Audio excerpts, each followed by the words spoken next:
세상에 떠도는 기묘한 괴담들. 첫 번째 이야기, 장례식장에서 밝혀진 소름 끼치는 괴담. 어느 장마철, 오랫동안 병상에 누워있던 노파가 홀로 세상을 떠났습니다. 사인은 신부전이었습니다. 수상한 점이 없는 것은 아니었지만 시골 마을이었던 터라 경찰은 큰 관심을 두지 않았습니다.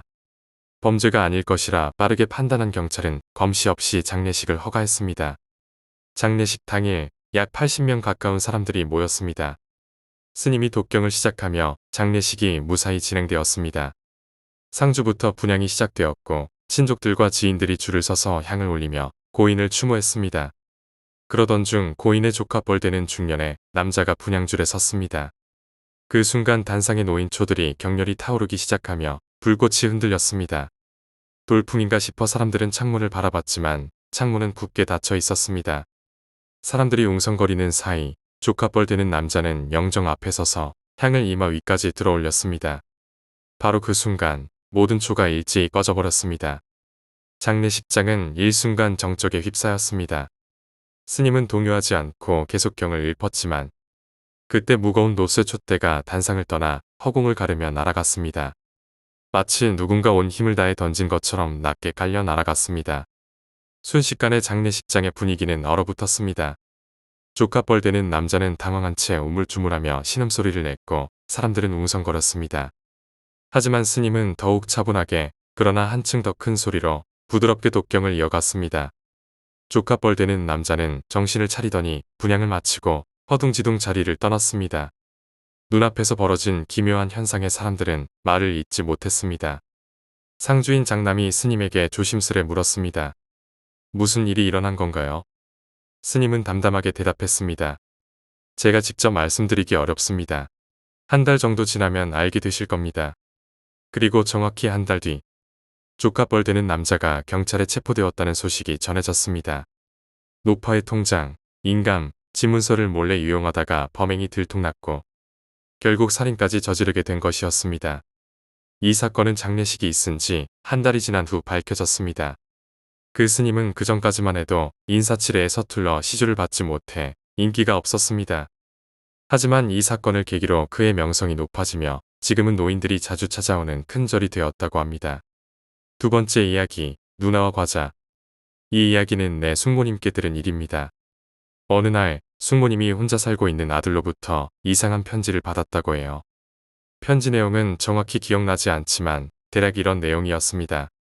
이리 오련, 장난감도 있단다. 과자도 있단다. 어렸을 때 집 계단에서 누나가 자주 나를 불렀어요. 2층으로 올라가면 누나와 함께 그림을 그리곤 했죠. 하지만 누나가 그리는 그림들은 늘 기분 나쁜 것들이었습니다. 목을 매단 사람이나 효수된 머리 같은 그림이었어요. 가족끼리 식사할 때도 누나는 음식을 먹지 않고 한쪽에 서서 웃기만 했습니다. 어느 날 밖에서 놀고 있는데 집 마루 아래에 있는 네모난 바람구멍에서 누나가 얼굴을 내밀며 웃고 있었어요. 그런 곳에서 누나가 뭘 하고 있었던 걸까요? 한 번은 2층으로 올라가 누나를 만나러 갔는데 문을 열자 누나가 옷을 갈아입고 있었습니다. 그런데 누나의 몸 곳곳에는 짓무르고 물집이 가득했어요.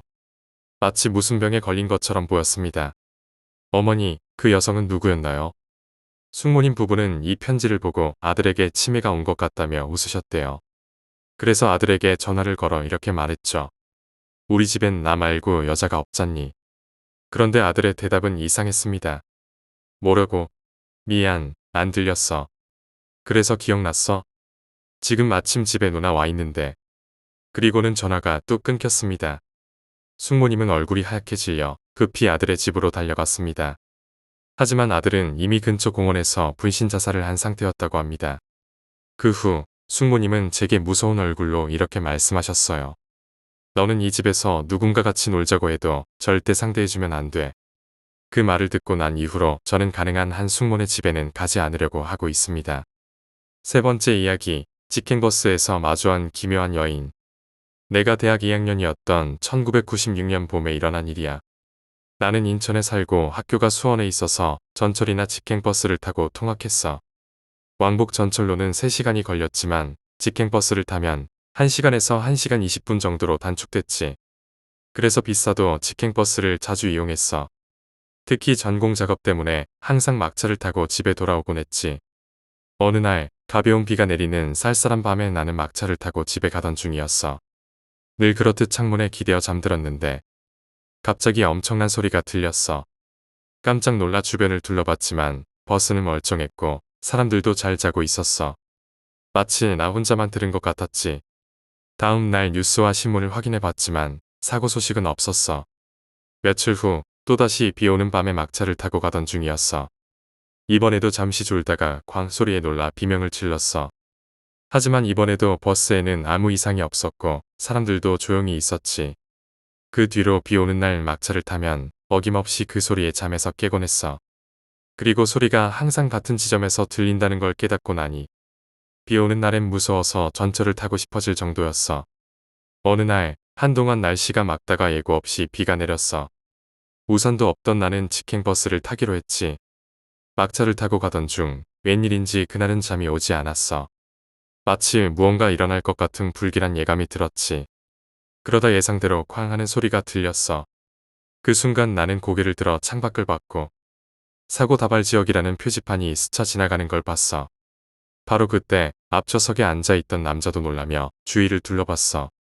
뭐야, 사고 난 거야? 하며 당황했지. 이번에는 나 혼자만 들은 소리가 아니었던 거야. 하지만 주변 사람들에게 물어봐도 아무도 들었다는 사람이 없었어. 나도 용기를 내서 그 남자에게 들었다고 말하고 싶었지만 차마 입이 떨어지지 않았어. 버스가 종점에 도착해 사람들이 하나둘 내리기 시작했어. 내 앞에 앉았던 남자가 버스에서 내리려 할 때 버스 기사가 그 남자를 불러 세우며 조용히 말했어. 승객들이 불안해할까봐 말은 안 했는데 그 자리에서 사고 소리를 듣는 사람들이 가끔 있어요. 그 말을 듣고 나는 혼자가 아니란 걸 알았지. 비 오는 밤 사고 다발 지역을 지날 때마다 그 소리를 듣고 놀라는 사람들이 있었다는 거야. 그 소리는 마치 누군가 사망할 정도의 큰 사고에서 들릴 법한 굉음이었어. 그 이후로도 나는 비 오는 날마다 그 소리를 들었고 10년이 지난 지금까지도 그 소리가 잊혀지지 않아. 아직도 그 지역에서 정말 큰 사고가 있었는지 모른 채 말이야. 어느 날 비는 오지 않았지만 비가 올 듯 우중충한 날씨였어. 그날도 인천행 직행버스를 기다리며 책을 읽고 있었어. 버스가 도착해 책에서 고개를 들었는데 내가 늘 앉던 자리에 여자가 앉아있는 걸 봤어. 아쉬운 마음으로 버스에 올라탔는데 막상 올라가 보니 그 자리는 비어 있었어.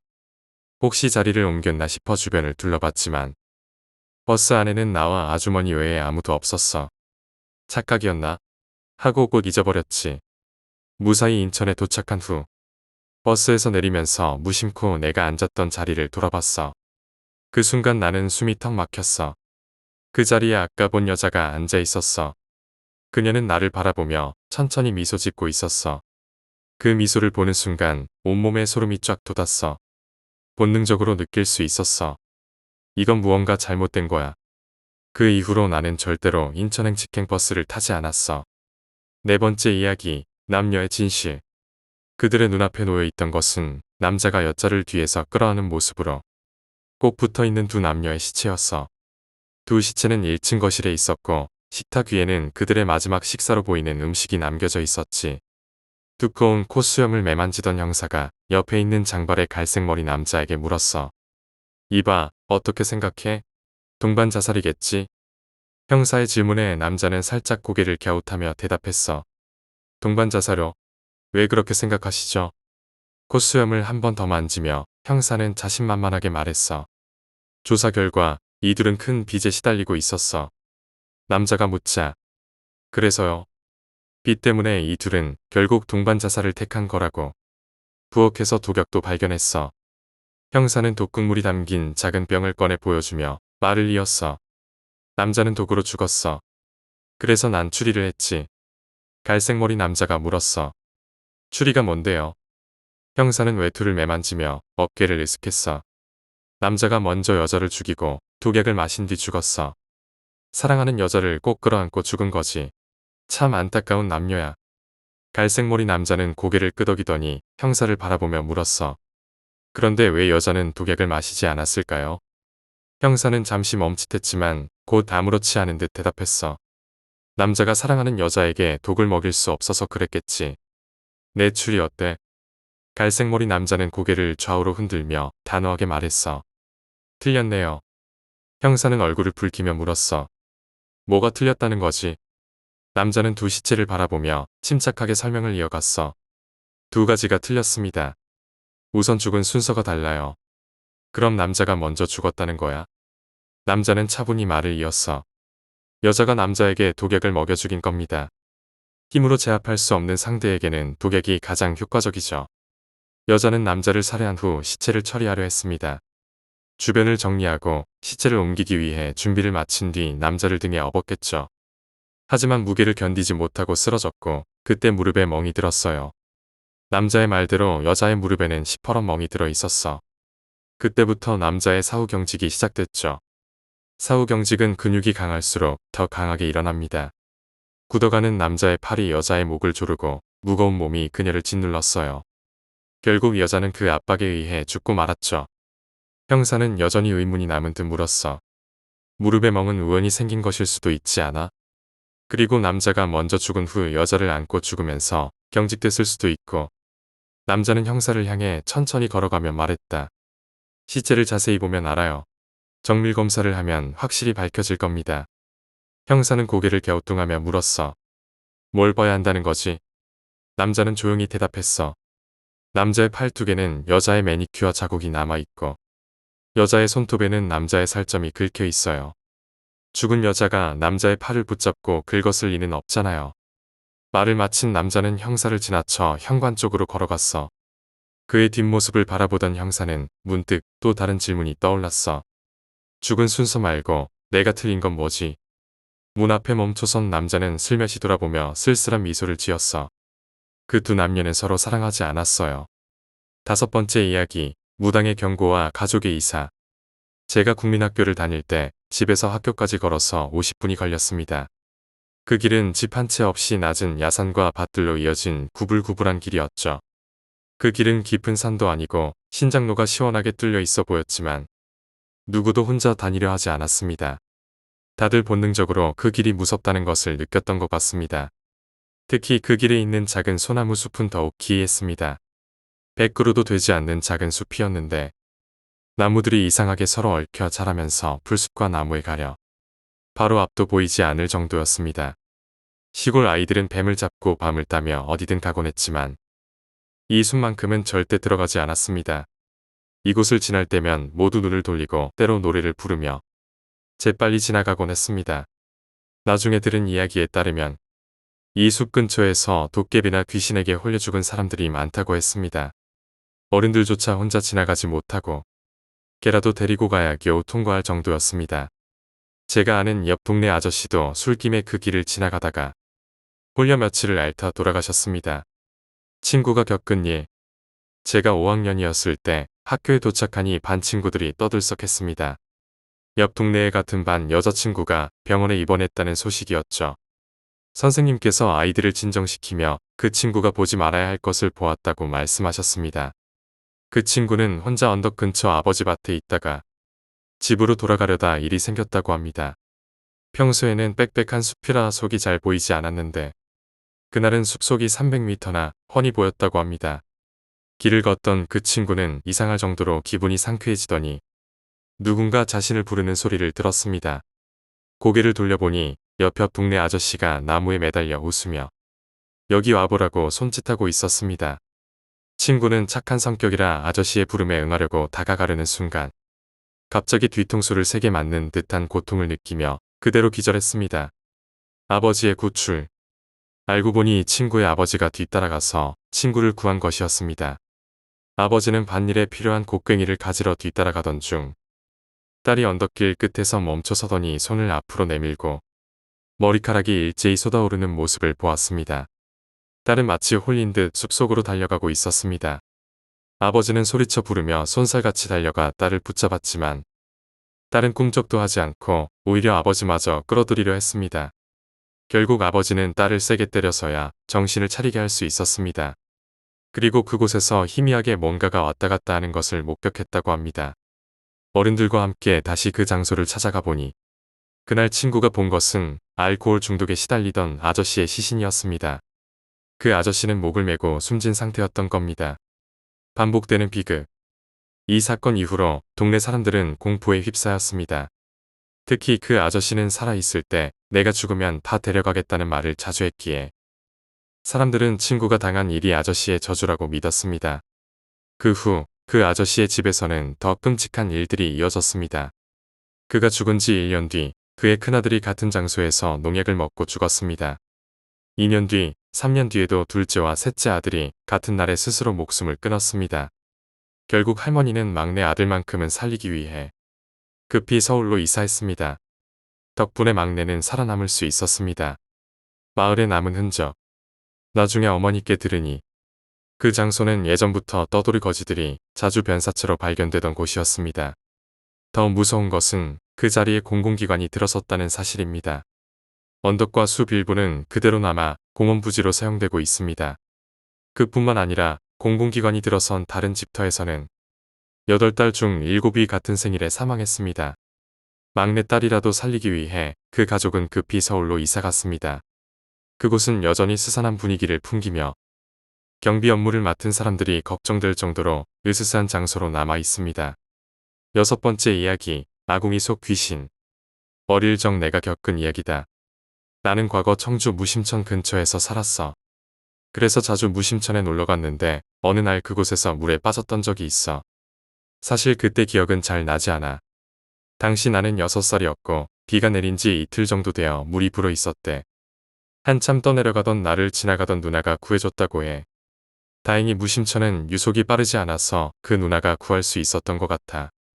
더군다나 내가 물에 빠지면서 정신을 잃은 탓에 허우적거리지 않아 물을 덜 마셨고 떠내려가는 동안 다치지도 않았다고 해. 그 후로 자주 같은 꿈을 꿨어. 꿈속에서는 칠흑 같은 어둠 속에서 새하얀 손들이 촉수처럼 뻗어나와 내 몸을 붙잡았지. 하지만 이상하게도 그 꿈이 악몽으로 느껴지진 않았어. 너무 자주 꾸다 보니 오히려 익숙해졌고 그 꿈이 이상하다는 생각조차 들지 않았지. 몇 년 후 부모님이 청주에서 하던 일을 정리하고 상경하면서 나는 할머니와 함께 시골에서 살게 되었어. 할머니는 나를 많이 아끼셨고 나도 할머니가 좋았어. 그렇게 한동안 시골에서 지내며 국민학교에 입학했어. 그 즈음 김영삼 대통령이 취임했던 걸로 기억해. 당시 시골에는 가로등도 없었고 TV와 냉장고 한 대가 전부였지. 아궁이를 사용해 난방을 했고 우리 집은 그렇게 잘 사는 편이 아니었어. 나는 늘 아프고 병원에 가도 차도가 없었기에 요양차 시골로 내려왔지. 몸이 좋지 않아 밖에서 뛰어다니지도 못하고 친척 형들이 사놓은 책을 읽거나 뒹굴거리다 잠들곤 했어. 그러던 어느 날 불이 꺼진 아궁이에 불을 지피며 놀고 있었어. 할 일이 없어 불장난을 했던 거지. 집단에서 지푸라기를 뽑아 사람처럼 만들고 그것들을 태우며 놀았어. 그때부터 나는 꽤나 잔인한 성격이었던 모양이야. 그렇게 놀고 있는데 어두운 아궁이 안에서 무언가가 빠르게 기어나왔어. 그건 꿈속에서 보았던 촉수 같은 긴 하얀 손이었어. 꿈속의 손과 달리 현실의 손은 긴 손가락과 시커멓게때가 긴 손톱을 가졌지. 그 손은 바닥을 콱 찍어 긁어냈고 나는 깜짝 놀라 엉덩방아를 찢었어. 그리고 그 손은 나를 잡으려는 듯 휘적거리기 시작했어. 그 순간 어둠 속에서 새빨간 눈이 보였어. 그리고 그 형체는 나지막한 목소리로 이렇게 말했어. 아가, 우리 이쁜 아가, 이리 오렴. 그것은 마치 자신의 아이를 부르는 것처럼 다정한 말투였어. 엄마한테 와야지. 어서. 나는 그 소리에 홀린 듯 아궁이 쪽으로 몸이 기울었어. 그때 갑자기 누군가 내 앞에 휙 하고 내리쳤어. 어디? 이게 어디서? 할머니였어. 할머니는 장작으로 손을 계속 내리쳤지만 그 팔은 부러지지 않았어. 팔은 계속 나를 향해 뻗어왔고 할머니는 내 손을 잡고 부엌을 빠져나갔어. 방 안으로 들어가니 벽에는 수많은 부적이 붙어 있었어. 할머니는 나에게 방에서 절대 나오지 말라고 하셨어. 나는 방에 앉아 벽을 바라보며 두려움에 떨고 있었어.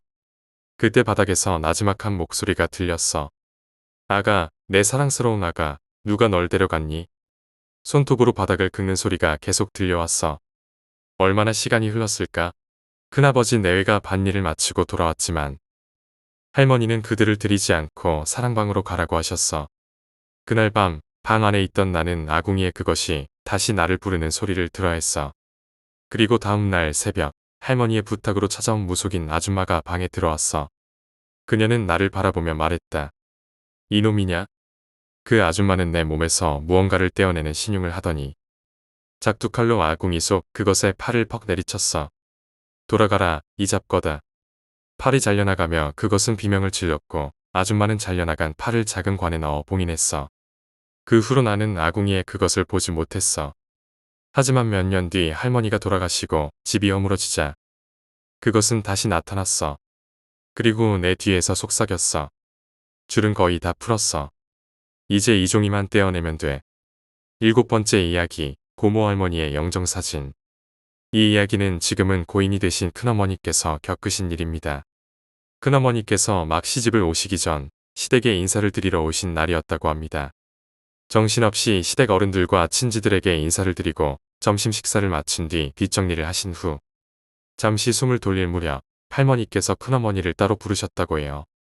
할머니는 앞으로 시집에서 겪어야 할 일들과 주의사항, 그리고 한 가족이 되었으니 지켜야 할 유의점들을 전하셨죠. 마지막으로 집안 사정 중 하나인 고모 할머니에 대한 이야기를 들려주셨다고 합니다. 그 고모 할머니는 어릴 적 큰아버지를 무척 예뻐하셨던 분이었지만 젊은 나이에 급사하 남긴 것은 영정사진 한 장뿐이었다고 해요. 할머니는 큰어머니께 영정사진에 인사를 드리는 것이 도리라며 장롱 깊숙이 넣어 두었던 고모 할머니의 영정사진을 꺼내 보여주셨어요. 그런데 큰어머니는 그 사진을 보는 순간 소스라치게 놀라며 영정사진을 던져버렸습니다. 나중에 큰어머니는 말씀하시길 왜 그런 행동을 했는지 자신도 이해가 되지 않았다고 하셨어요. 하지만 분명한 것은 그 영정사진이 너무 섬뜩하고 두려웠다는 것이었죠. 그 사진 속 고모 할머니는 마치 죽은 사람의 사진이 아니라 바로 옆에 살아있는 사람처럼 느껴졌고 보통 영정사진은 여유롭고 인자한 표정으로 찍는데 그 사진 속의 할머니는 젊은 나이에 갑작스럽게 세상을 떠나서 그런지 표독스러운 표정으로 매섭게 노려보고 있었다고 했어요. 사진 속 고모 할머니는 하얀 소복을 입고 단정하게 쪽을 진 머리였지만 창백한 얼굴에 초점 없는 눈으로도 분명히 매섭게 노려보는 모습이었다고 합니다. 그 사진은 마치 죽음을 예감하지 못한 채 찍힌 사진처럼 죽음에 대한 냉소와 한이 서려있는 소름 끼치는 느낌을 주었죠. 큰어머니의 갑작스러운 행동에 할머니는 불같이 화를 내셨고 큰아버지는 어른들 앞에서는 큰어머니를 꾸짖는 척했지만 뒤뜰로 데리고 나가 큰어머니를 달래주셨다고 합니다. 하지만 큰어머니의 진짜 공포는 그때부터 시작되었어요. 결혼식을 올리고 시댁에서 살기 시작한 후부터 큰어머니는 이상하게 대문만 넘으면 누군가 자신을 노려보는 느낌과 한기가 느껴졌다고 해요. 대문을 넘는 순간 전혀 다른 세상에 들어가는 듯한 느낌이 들었다고 합니다. 처음에는 그저 기분 탓이라고 생각했지만 시간이 지날수록 상황은 심각해졌어요. 큰어머니가 양은대야에 물을 받을 때마다 등 뒤에서 누가 미는 듯한 느낌을 받거나 세수를 하려고 고개를 숙일 때마다 갑자기 꽹과리 소리와 여자의 앙칼진 웃음소리가 온 집안에 울려 퍼지며 큰어머니를 괴롭혔습니다. 결국 큰어머니는 시름시름 앓기 시작하셨고 결혼한 지 얼마 되지 않아 병석에 누워버리셨어요. 며느리가 점점 말라가는 모습을 본 시댁 어른들의 걱정은 날로 커졌죠. 마침내 시댁에서는 용한 점쟁이를 찾아갔고 점쟁이는 예상대로 돌아가신 고모 할머니의 원혼이 큰어머니를 괴롭힌다고 했습니다. 구슬해서 원혼을 달래거나 분리해야 한다고 조언했죠. 하지만 무속신앙을 믿지 않으셨던 할아버지는 굿을 반대하며 점집에 다시는 가지 말라는 엄포를 놓으셨어요. 결국 시댁에서는 큰어머니와 큰아버지를 분가시키기로 했습니다. 당시 장손 내외를 결혼 직후 분가시키는 일은 매우 드문 일이었기에 그만큼 상황이 심각했다는 것을 알 수 있죠. 이후 두 분은 시댁을 떠나 새로운 집으로 들어갔고 희한하게도 분가 후 큰어머니의 병세가 눈에 띄게 호전되었어요. 결국 건강을 회복하고 평소의 모습으로 돌아오셨죠. 하지만 무서운 것은 명절이나 집안 행사가 있을 때 본가에만 가면 큰어머니의 몸이 다시 아프거나 크고 작은 송사에 휘말리곤 했다는 거예요. 세월이 흘러 큰어머니를 포함한 당시에 어른들은 대부분 세상을 떠나셨지만 지금도 집안에서는 고모 할머니의 영정사진을 외부인이나 새 가족에게 보여주지 않는 것이 금기로 남아 있습니다. 저 역시 한 번도 그 사진을 본 적은 없고 이 이야기만 전해 들었을 뿐입니다. 8번째 이야기, 여주의 외딴집. 부모님께서 갑자기 경기도 여주로 이사를 가셨을 때 일어난 이야기입니다. 그때 저는 여전히 부천에 남아 있었지만 방위 영장이 나오고 말았습니다. 저는 친구들처럼 면제를 받을 줄 알고 있었는데 부모님이 주소지를 옮긴 탓에 여주에서 영장이 나온 것이었습니다. 결국 용인 55사단에서 훈련을 받고 장호원 육군정보학교에 출근하게 되었습니다. 문제는 부모님이 여주의 외딴 산속에 집을 지으신 것이었습니다. 그 집은 원래 나무들만 우거진 산속 깊은 곳이었는데 논과 밭을 새로 만들어 집을 지으셨습니다. 집 자체는 조립식 공장을 뜯어다 만든 넓은 집이었고 어머니께서는 기도원을 운영할 목적으로 여주로 이사하신 것이었습니다. 하지만 산속 깊은 곳에 외딴 집을 짓고 기도원을 운영하다 보니 신도는 거의 오지 않았습니다. 저는 부모님이 여주로 이사 간 것을 별로 달가워하지 않았지만 방위 생활을 위해 어쩔 수 없이 그 집에서 출퇴근을 하게 되었습니다. 당시 제 하루 일과는 이렇게 흘러갔습니다. 아침 6시에 일어나 대충 씻고 군복을 입고 자전거를 타고 여주 시내로 갑니다. 여주 시내에서 버스를 타고 장호원으로 이동한 뒤 부대 버스를 타고 출근합니다. 퇴근 후에는 다시 버스를 타고 여주로 돌아와 가든에서 저녁 6시 30분부터 자정까지 아르바이트를 했습니다. 자정의 아르바이트가 끝나면 자전거를 타고 집으로 돌아오는 20분이 가장 큰 문제였습니다. 집으로 돌아가는 길은 우말리 마을을 지나야 하는 산길이었고 그 산길에는 무덤이 여러 개 있었습니다. 첫 번째 무덤에는 2개의 봉분이, 두 번째에는 3개, 또 다른 곳에는 3개짜리 무덤이 있었습니다. 게다가 우리 집 입구에도 무덤 2개가 있었습니다. 친구들이 한번 놀러와서 밤에 무덤에서 사진을 찍었는데 그 사진들만 현상이 되지 않았던 기억이 납니다. 그때 사용하던 자전거는 짐자전거였는데 무덤을 지날 때면 가끔 자전거가 묵직해졌다가 다시 가벼워지는 일이 있었습니다. 그럴 때마다 저는 뒤에 누가 탔나 보다 내리나 보다 하고 대수롭지 않게 넘기려 했었습니다. 단 한 번도 뒤를 돌아보지 않았는데 혹시라도 소복 입은 여자가 타고 있었다면 일을 그만두고 싶었을 겁니다. 그 길을 매일 다녀야 하는데 귀신을 본다면 출근을 못할 테니까요. 저는 속으로 뒤에서 건드리지 말고 목적지까지 태워줄게라는 마음으로 자전거를 타고 다녔습니다. 하지만 그날 밤 처음이자 마지막으로 뒤를 돌아보게 된 일이 일어났습니다. 가든에서 일을 마친 날 사장님이 소간을 비닐봉지에 담아주셨습니다. 저는 그 소간을 아버지께 드리려고 자전거에 싣고 집으로 향했습니다. 그날따라 기분이 묘하게 찝찝했지만 별일 없겠거니 하고 자전거를 탔습니다. 우말리 마을 입구에 큰 고목을 지날 때 가로등 불빛에 비친 앙상한 나뭇가지와 안개가 몸을 오싹하게 만들었습니다. 조용한 시골길을 지나다 보면 개도 짖지 않는 정적이 무섭게 다가오곤 했죠. 산길에 접어들어 첫 번째 무덤을 지나치려는 순간 저 멀리서 할아버지와 할머니가 손을 꼭 잡고 걸어오는 것이 보였습니다. 순간 사람일까? 하는 생각이 들었습니다. 12시가 넘은 한밤중에 노인이 산길을 걷고 있다는 것부터가 이상했습니다. 머릿속에는 온갖 무서운 생각들이 스며들었고 그들과 눈을 마주치면 안 될 것 같은 불길한 기분이 들었습니다. 할머니와 할아버지가 바로 옆을 지나치려는 순간 저도 모르게 눈이 그들을 향해 돌아가 버렸습니다. 저는 필사적으로 비명을 참으며 얼굴을 봤는데 살아있는 사람처럼 보이긴 했습니다. 다만 두 분의 얼굴에는 이상한 표정이 있었습니다. 저를 부러워하는 듯한 표정이었죠. 그렇게 그들을 지나쳐 자전거를 계속 몰았고 속으로 사람이었겠지 하고 생각했습니다. 하지만 이상하게도 그날따라 처음으로 뒤를 돌아보고 싶은 마음이 강하게 들었습니다. 결국 뒤를 돌아본 순간 소름이 쫙 끼쳤습니다. 할머니와 할아버지가 제가 지나간 방향으로 방향을 돌려 손을 꼭 잡고 저를 따라오고 있었던 것입니다. 저는 필사적으로 자전거 페달을 밟으며 산길을 질주했습니다. 뒤를 보면 바로 내 뒤에 있을 거다. 저건 귀신이다. 이 생각뿐이었습니다. 집에 도착하자마자 2마리 불독이 짖지 않는 것을 보고 따라오지 않은 것에 안도했습니다. 하지만 사건은 여기서 끝나지 않았습니다. 그날 밤 방에서 채팅을 하고 있는데 마당에서 저벅저벅 발소리가 들리기 시작한 것입니다. 부모님은 주무시고 동생은 기숙사에 있었기에 이 시간에 들려서는 안 될 소리였습니다.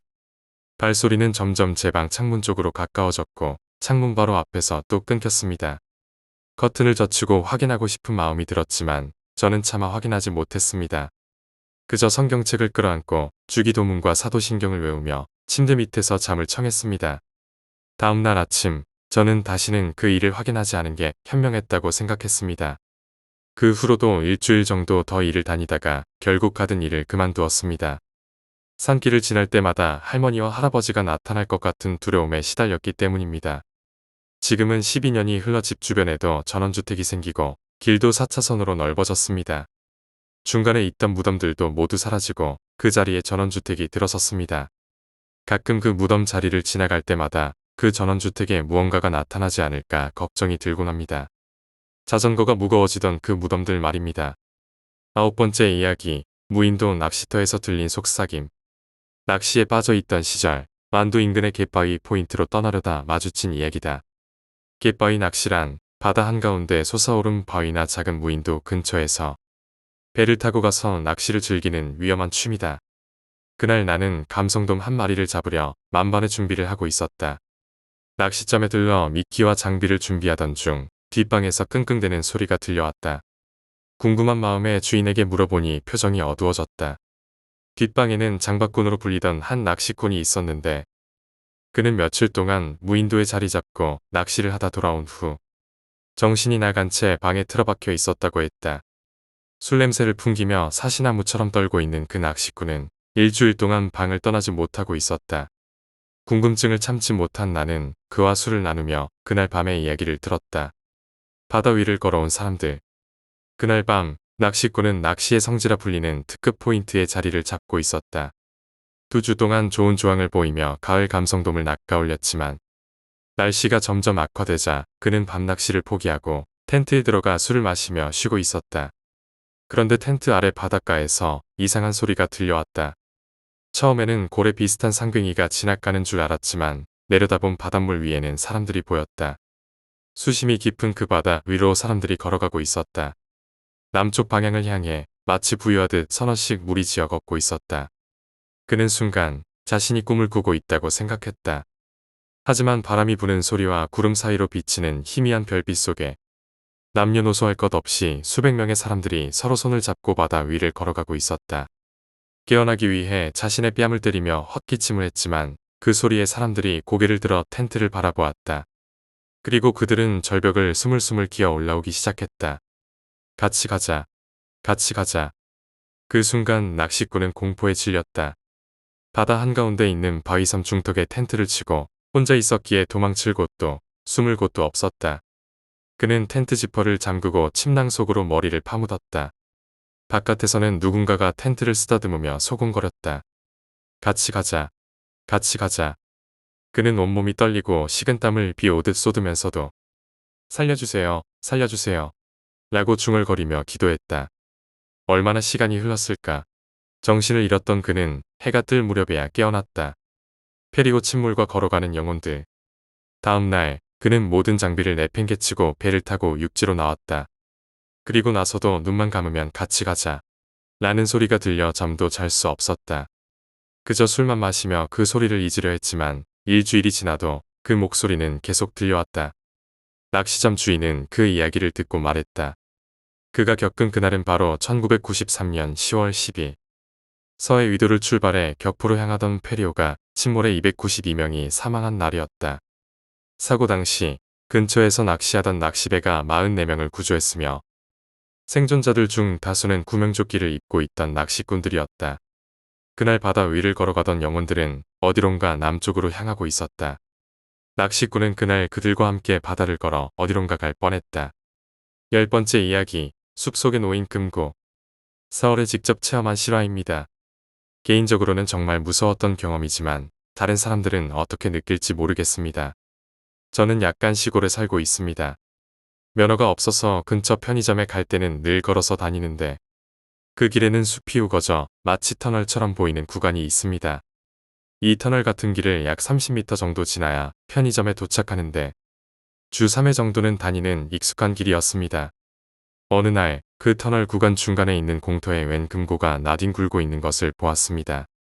금고는 잠겨 있었고 열리지 않았습니다. 처음 본 날에는 별다른 생각 없이 지나갔습니다. 하지만 2주가 지나도록 금고는 여전히 그 자리에 있었습니다. 가족들에게 그 금고에 대해 이야기했지만 가족들은 금고가 정말 있냐며 반문했습니다. 저는 증거로 사진을 찍어 보여주기로 하고 다음날 금고의 사진을 찍었습니다. 역과 편의점이 반대 방향에 있어 가족들은 그 길을 지날 일이 없었기 때문에 금고를 보지 못했을 겁니다. 저는 찍어온 사진을 가족들에게 보여주며 금고가 꺼림칙하다며 이야기를 나누었습니다. 하지만 그 다음 날 저와 사진을 본 가족들이 원인 모를 고열에 시달리기 시작했습니다. 가족 중 사진을 보지 않은 사람만 멀쩡했습니다.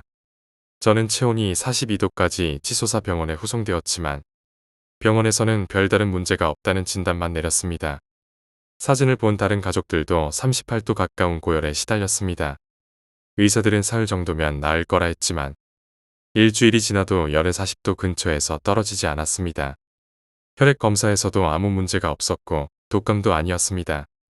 가끔 목을 졸리는 것 같은 느낌이 들었지만 그저 편도선이 부었을 거라 생각했습니다. 지금 생각해보니 마치 머리카락으로 목을 꽉 조르는 듯한 느낌이었습니다. 열로 몽롱한 상태에서 저도 모르게 목을 긁어 상처가 많이 생겼습니다.